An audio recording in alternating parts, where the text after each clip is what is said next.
The Goa Legislative Assembly is the unicameral legislature of the state of Goa in India. It consists of 40 members. In charge of the budget, the assembly appropriates money for social programs, agricultural development, infrastructure development, etc. It is also responsible for proposing and levying taxes. Following the end of Portuguese rule in 1961, Goa was placed under military administration headed by Lieutenant General Kanhiraman Palat Kandath as Lieutenant Governor. On 8 June 1962, military rule was replaced by civilian government when the Lieutenant Governor nominated an informal consultative council of 29 nominated members to assist him in the administration of the territory. The first council met on 24 September 1962 in a meeting open to the public.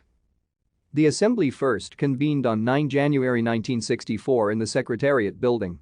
Hence, 9 January is marked as Legislators' Day every year in Goa. In 1987, Goa became an Indian state and the number of seats in the assembly was increased to 40. Currently, the assembly meets in its own Goa State Legislative Assembly complex in Porvorim, Bardez. Thank you for watching. Like and subscribe if you would like to view more of our videos. Have a nice day.